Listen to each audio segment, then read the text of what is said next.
পোশাক, চুলের style, cinema, উত্তর কোরিয়ার সরকার সব নির্ধারণ করে। ফোনের অপারেটিং সিস্টেম এলোমেলোভাবে স্ক্রিনশট নেবে। স্ক্রিনশটটি সরকারের কাছে পাঠানো হয় যাতে তারা জানতে পারে ফোনে কি দেখা হয়।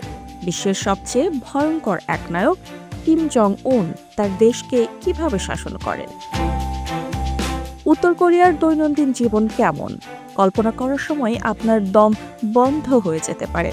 সরকার তার নাগরিকদের জীবনের প্রতিটি দিক নিয়ন্ত্রণ করার জন্য যথাসাধ্য চেষ্টা করে। কে কোথায় থাকবে, কে কি করবে, তারা কি পড়বে, সবকিছুই সরকার নির্ধারণ করে।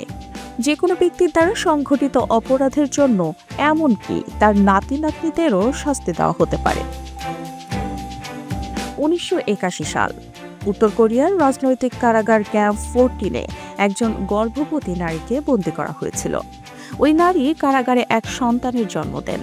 তিনি তার সন্তানের নাম রাখেন শিন ডং হিউ, আর এই ছেলেটি কারাগারে বড় হয়েছে। উত্তর কোরিয়ার সরকার সম্পর্কের মাধ্যমে অপরাধ বোধের ধারণায় বিশ্বাস করে। যদি কোনো ব্যক্তি রাজনৈতিক অপরাধ করে তবে তার পুরো পরিবারকে জেলে যেতে হয়। কারো অপরাধের শাস্তি 3 প্রজন্মকে বহন করতে হয়, অর্থাৎ যদি কারো দাদা কোনো অপরাধ করে তবে নাতিও জেলে যাবে। সেই কারণেই শিন ডং হিউক জেলে বেড়ে ওঠেন, কারণ উত্তর কোরিয়ার সরকার বিশ্বাস করত যে তার রক্ত অপবিত্র হয়ে গেছে। তিনি তার শৈশব কারাগারে ভয়াবহ অবস্থায় কাটিয়েছিলেন। তাকে খেতে কেবল সামান্য ভুট্টার তৈরি খাবার দেওয়া হতো। বেঁচে থাকার জন্য তাকে ঘাস এবং ইঁদুর খেতে হতো। এই জেল ক্যাম্পে প্রায় 20,000 বন্দী ছিল এবং শিবিরের নিয়মকানুন খুবই সহজ ছিল। যদি তুমি পালানোর চেষ্টা করো, তোমাকে গুলি করে হত্যা করা হবে।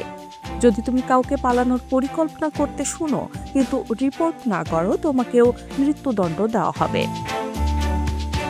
শিন ডং হিউক তখন 13 বছর বয়সী। তিনি তার মা এবং ভাইকে জেল থেকে পালানোর পরিকল্পনা করতে শুনেছিলেন। অনেক কিছুই ডং হিউক বুঝতে পারত না। তার বয়স কম ছিল এবং ক্ষুধার্ত ছিল, তাই সে গিয়ে রক্ষীদের খবর দিল। রক্ষীরা তাকে কিছু অতিরিক্ত খাবার দেবে এই আশায়।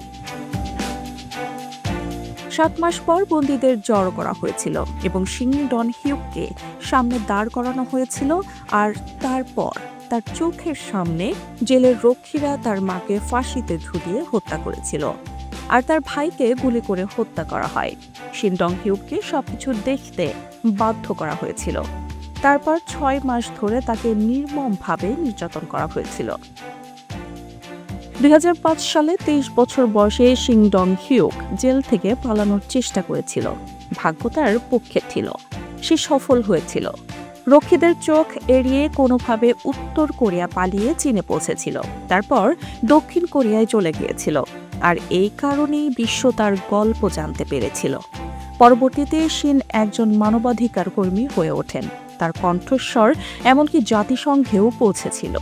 তার উপর একটি বিখ্যাত বই লেখা হয়েছিল। উত্তর কোরিয়ার মানুষকে 15টি হেয়ার স্টাইলের মধ্যে একটা বেছে নিতে হবে, না হলে পুলিশ আপনাকে ধরে ফেলবে। সরকার পুরো দেশের বিনোদন নিয়ন্ত্রণ করে। বিদেশি সিনেমা দেখাও এখানে বড় অপরাধ। 2 তরুণকে 12 বছরের কঠোর শ্রমে দণ্ডিত করা হয়েছে শুধু দক্ষিণ কোরিয়ার একটি শো দেখার জন্য।